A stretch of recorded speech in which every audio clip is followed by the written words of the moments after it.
The call came at 11:47 a.m. I remember the exact time because I was cutting into a cold apple. My knife slipped, bit too hard on the skin. The blade kissed bone. Then the phone rang. "Mr. Vance, your daughter collapsed at preschool. You need to come now." The voice was clinical, no emotion, just urgency, like someone reading a line off a script. I didn't ask questions, just left the apple bleeding on the counter and drove like my pulse was a metronome, counting down to something I couldn't name. When I got there, 2 police cars were already parked outside, lights flashing but silent. A female officer approached me, her face too still. "Mr. Vance," she said, "you should peek inside quietly."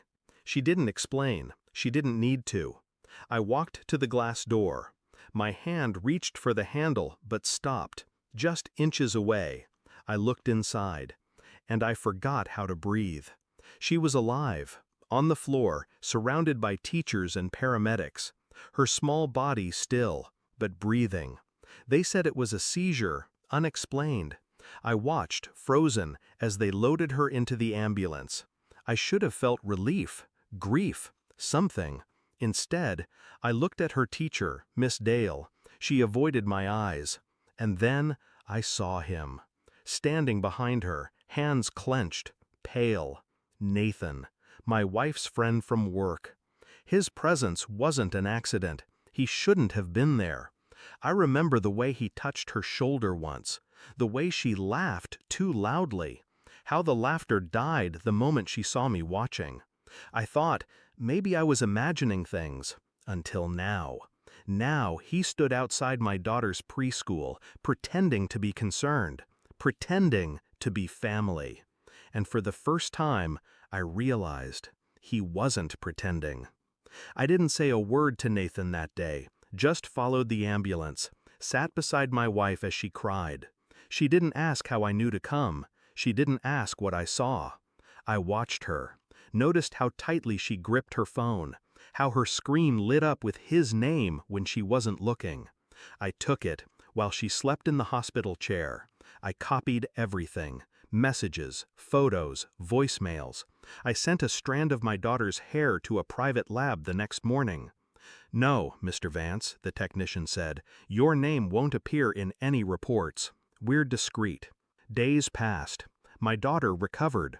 They called it stress-induced. From what? No one could explain. My wife kept asking what was wrong. I smiled, said I was tired.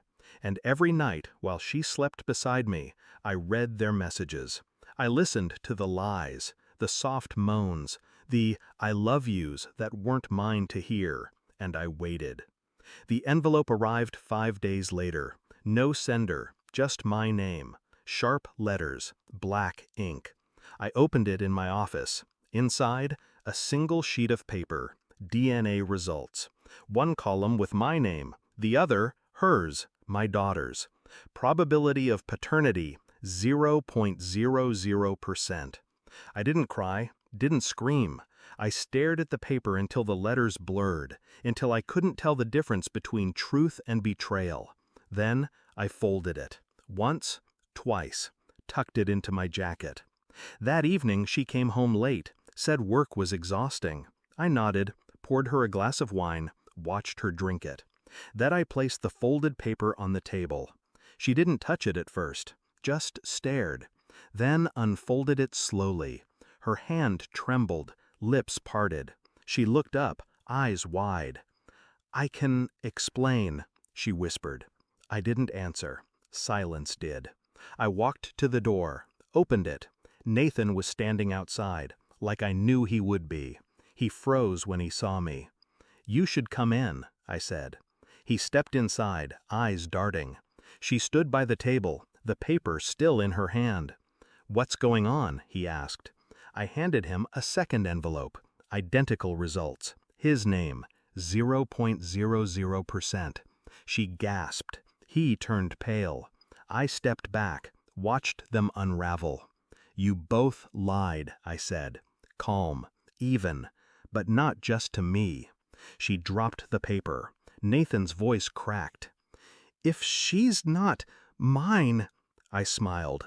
Cold. She's no one's. They both looked at me, broken, terrified, and I walked out. I watched the sun rise from my car. Light spilled over everything, too bright. The world kept moving. Cars passed. Birds sang. Indifferent, like me. She called 10 times. I didn't answer. Nathan, too. I drove to the preschool, sat in the lot, watched the children play, watched her, my daughter, not by blood, not by name, but still mine, somehow. Or maybe not. Maybe none of it ever was. The truth? It doesn't matter. They lost everything, and I lost the illusion. It was enough. Some people chase closure. I became it.